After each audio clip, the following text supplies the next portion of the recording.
He's a man of God, of course, and ordinarily people would think a man like him would limit himself to only spiritual matters. But he's a very great pragmatist. He brings religion to bear on our day-to-day living. So sometimes people tend to misunderstand him and suspect he's dabbling in politics. But that's not how I see it. The analysis is just given would show that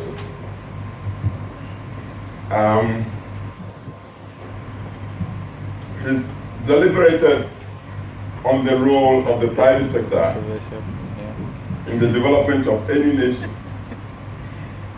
A matter which, as we judge by the 59 years or so of our independence, which not all governments have tended to appreciate. Somehow, our society since independence has largely been weaned on our thinking everything should come from the government.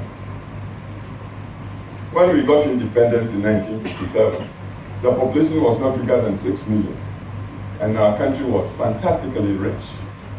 So, and life was so cheap and easy. I was alive as a schoolboy, but I saw it. Really, people didn't have to strive hard to make a living. So it was the government that was doing everything, providing houses, even dabbling in agriculture and building industries all over the place. Industries were built without feasibility studies and without preparing managers even to run them. So we didn't get to appreciate the role of the entrepreneur. And the few people who set out as private sector captains, people who wanted to risk to do businesses, they got destroyed by governments and by society. I believe that's what the pastor just spoke about. Eventually, overpopulation has caught up with our society. The economy has faltered, stalled, and now we seem to be at a loss as a society in finding solutions for catering for the population, which is now moving towards 30 million. We don't seem to have solutions. Unfortunately, society hasn't stopped to wonder why government after government hasn't been able to find a solution. Nor has society looked again at the budding industrialists, the entrepreneurs who were shooting up. We permitted outside Tata Brewery, for instance. One man who managed to put up a brewery that was said to be the biggest in the whole of West Africa. This man was chased out of this country to die in some foreign land, and the brewery that he set up was sold by government to non-Ghanaians. What's his name again? We destroyed him. Suppose we had allowed that man, with whatever fault, to continue to be used as an example for other people who were trying to risk. And we had gotten about 10 or so of them around our country. Could we imagine the impact they would have made on the society in terms of economic development? Because they would have only complemented what government was trying to do. We didn't allow the Tata breweries, the BMSs, the Kohus and so forth and so on to thrive. We destroyed them. We left everything in the hands of the states. The state, the government is not supposed to do business. It's not the business of government to do business. The business of government is to create the enabling atmosphere for those who can do it, as the pastor has told us. Open the gates so the people will do things for themselves. We didn't allow that. And that accounts a lot to the plight we find ourselves in as a society. We didn't respect the private sector.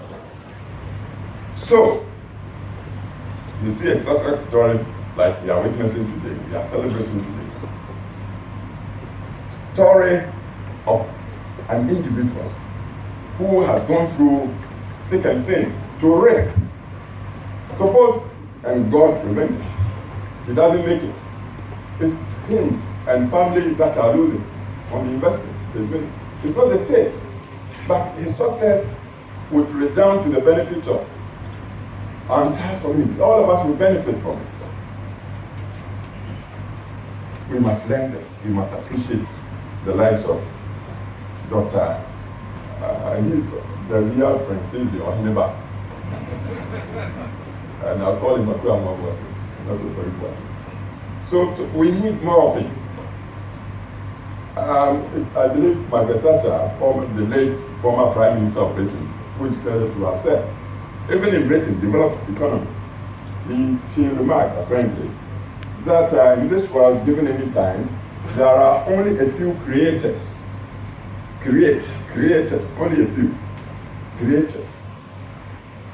And she meant entrepreneurs, investors, who would dare dream, dare borrow and invest to create jobs. Such job creation create wealth and also create jobs for the many unemployed. Meaning, through them, wealth is spread for the majority of people to enjoy. And the lady is said to have said, anytime you find such people, very few, anywhere, the duty of state and community should be to protect them and to promote them. Because the few that you're lucky to have them in your way would help you spread the wealth for the large community at large to enjoy. That was Margaret Thatcher. In Ghana here so far, we haven't tended to protect and promote such people.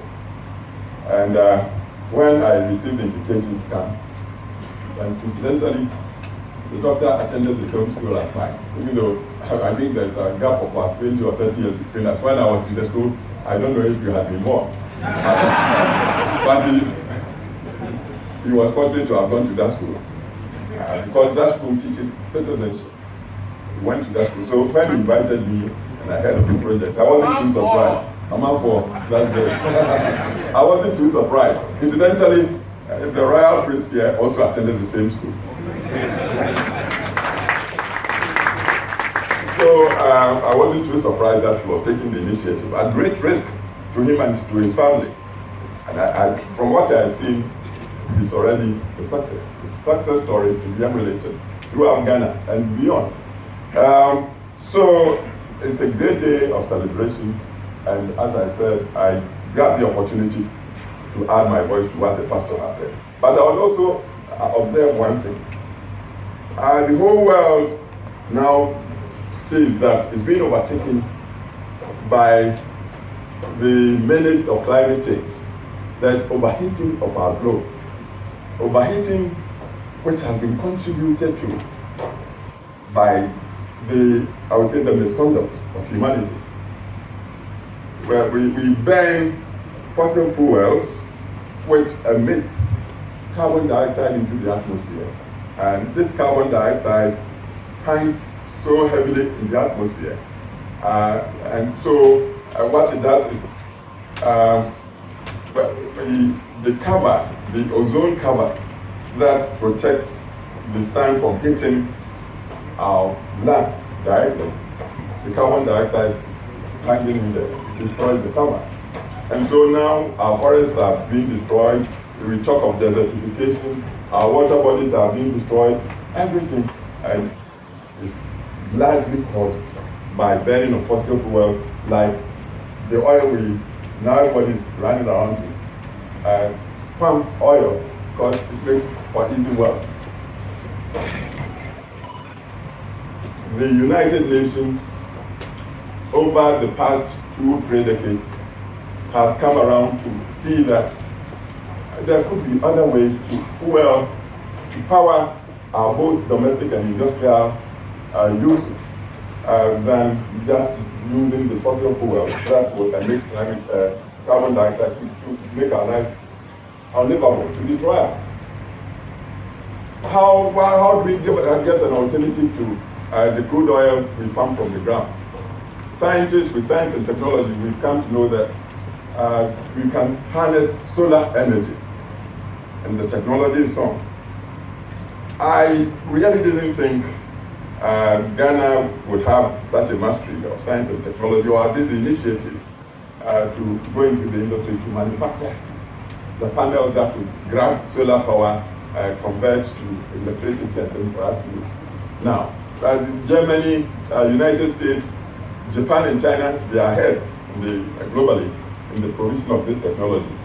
Today, to my surprise, delightful surprise, I see that this prince, visionary and industrialist, has risked to put up a fine factory like we are in today to do the panels that will help us get alternative sources of energy.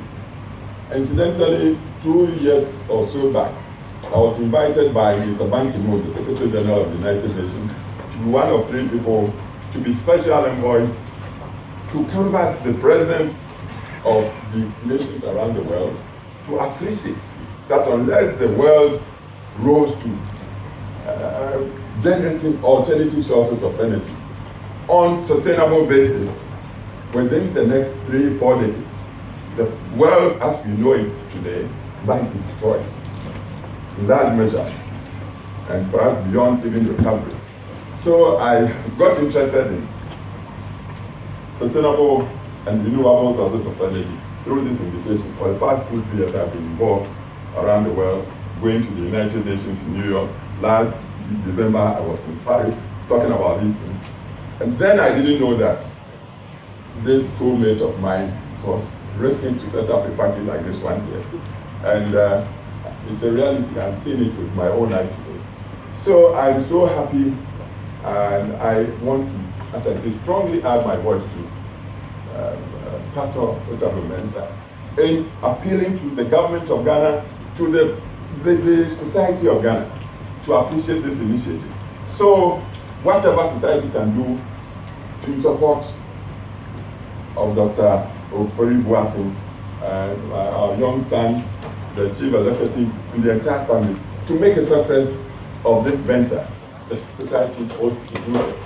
This plant should not be overburdened with overtaxation and all sorts of levies, with unfriendly atmosphere from public sector rules. No, the public should see that this is a gem of a plant that would add to the commonwealth of Ghana if it succeeds. And so I appeal, the government should support the venturists that has long been planned today. So a success will be emulated by up-and-coming young people who would dare to try to do things for themselves